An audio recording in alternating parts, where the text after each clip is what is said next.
Halo semuanya, apa kabar? Hari ini kita nggak akan ngomongin teori yang bikin pusing. Kita mau langsung praktik. Yuk, kita bedah bareng-bareng satu perusahaan yang saya yakin grey-nya sering banget kita lihat di mall. Kita akan analisis langkah demi langkah, seolah-olah kita lagi beneran mikir mau taruh uang kita di sana. Nah, pasti sering kepikiran kan? Kita lihat Zara atau Starbucks selalu ramai. Mungkin baru beli sepatu di Sport Station. Bisnisnya kelihatan oke, produknya kita suka. Tapi, pertanyaannya, apakah itu berarti sahamnya bagus buat dibeli sekarang juga? Atau jangan-jangan kita udah ketinggalan kereta nih? Yuk kita bongkar bareng-bareng. Oke, layaknya seorang mentor, langkah pertama dan paling dasar yang harus kita lakukan adalah cek rapornya. Betul, sama seperti rapor sekolah. Sebelum kita ngomongin masa depan, kita harus tahu dulu kondisi perusahaan ini sekarang gimana. Keuangannya sehat nggak? Angka-angka inilah yang akan jadi fondasi semua keputusan kita nanti. Dan ini dia rapornya untuk tahun 2025. Coba perhatikan baik-baik. Pendapatannya naik hampir 14%, itu udah keren. Tapi, lihat baris paling bawah. Laba bersihnya meroket 26%. Ini sinyal yang kuat banget. Artinya, pertumbuhan profitnya jauh lebih kencang dari penjualannya. Dan yang lebih penting lagi, angka ini melampaui ekspektasi para analis. Ini nunjukin manajemennya lagi melakukan sesuatu yang sangat-sangat benar. Angka 26% ini perlu kita perhatikan khusus. Dalam dunia investasi, ini namanya operating leverage. Gak usah pusing sama istilahnya, gampangnya gini. Setiap tambahan penjualan yang masuk, keuntungannya jadi berlipat ganda lebih besar dari sebelumnya. Ibarat mesin yang makin dipanasin, makin efisien kerjanya. Mereka ini jago banget mengubah pendapatan jadi keuntungan bersih. Oke. Kinerjanya luar biasa. Kita semua setuju. Tapi seorang investor yang cerdas tahu kita nggak bisa cuma lihat ke belakang. Kita itu membeli masa depan dengan harga yang ditawarkan hari ini. Jadi, pertanyaan jutaan dolarnya adalah, dengan kinerja secemerlang itu, apakah harga sahamnya sekarang ini murah? Atau, jangan-jangan kita malah nemu diskon tersembunyi?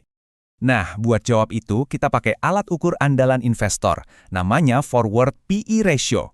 Sederhananya, alat ini bantu kita lihat harga saham hari ini tuh mahal atau murah sih kalau dibandingin sama prediksi keuntungan perusahaan setahun ke depan. Aturan umumnya, makin rendah angkanya, biasanya makin menarik harganya. Dan disinilah ceritanya jadi seru banget. Saat ini pasar menghargai MAPI di PE 8,4 kali.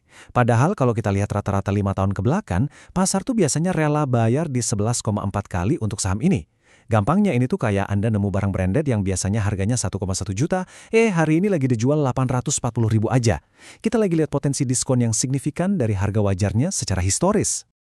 Ternyata, yang ngelirik diskon ini bukan cuma kita loh. Lihat deh, para analis dari institusi besar, Mandiri Sekuritas, CLSA, Nomura, semuanya kompak bilang beli.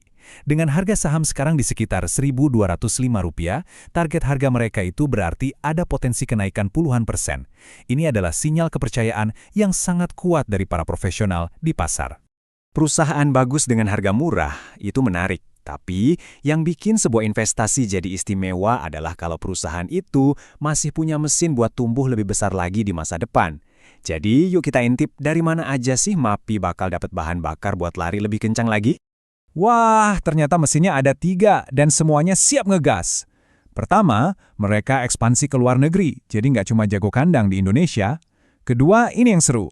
Mereka masuk ke bisnis baru, perbaikan rumah, dengan bawa merek sekelas Ace Hardware. Dan ketiga, anak emas mereka, MAPA, yang fokus di olahraga, terus jadi mesin pencetak profit yang dominan. Ini jelas perusahaan yang nggak mau diam di tempat. Tunggu dulu. Sampai sini kelihatannya semua sempurna banget kan? Kinerja top, harga diskon, masa depan cerah. Nah, investor yang bijak itu nggak akan berhenti di sini. Kita harus selalu melakukan satu langkah krusial lagi, reality check. Cek realitas. Mari kita lihat, ada awan mendung atau resiko apa nih yang perlu kita waspadai? Dan ini dia 3 hal yang wajib kita perhatikan. Pertama, kurs rupiah. Karena banyak barangnya impor, kalau rupiah melemah, modal mereka jadi lebih mahal, profitnya bisa kegerus. Kedua, daya beli kita sebagai konsumen.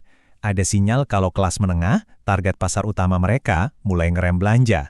Dan ketiga, geopolitik. Masalah di belahan dunia lain bisa bikin pengiriman barang telat. Ini semua adalah resiko nyata yang ada di luar kendali perusahaan. Oke, kita sudah timbang sisi positif dan negatifnya. Kita udah lihat rapornya, harganya, peluangnya, dan juga risikonya. Sekarang tiba saatnya kita tarik kesimpulan. Jadi, apa keadaan pasar secara keseluruhan tentang saham ini? Dan gambar ini mungkin ngomong lebih keras dari 1000 kata. Dari 17 analis profesional yang mengcover saham ini, coba lihat rekomendasinya, 17 bilang beli, 0 bilang tahan, 0 bilang jual. Ini namanya konsensus mutlak. Jarang banget loh kita lihat para ahli di pasar bisa seoptimis dan sekompak ini pada satu saham. Keyakinan mereka luar biasa tinggi. Kutipan ini merangkum semuanya dengan sempurna. Tesis investasinya sangat jernih dan sederhana. Kita punya kesempatan untuk memiliki perusahaan dengan fundamental kuat pada harga yang sedang diskon secara historis dan punya potensi kenaikan yang signifikan di depan mata. Inilah resep investasi klasik yang dicari oleh semua investor jangka panjang. Jadi begitulah cara kita membedah saham MAP dari A sampai Z. Tapi pelajaran terpenting hari ini sebenarnya bukan soal MAP-nya, melainkan tentang prosesnya. Kerangka berpikir yang baru saja kita pakai, cek kinerja, cek valuasi, lihat peluang, dan waspadai risiko, itu adalah toolkit yang sama persis yang bisa Anda pakai untuk menganalisis saham apapun. Nah, sekarang giliran Anda. Kira-kira perusahaan mana yang akan Anda bedah selanjutnya?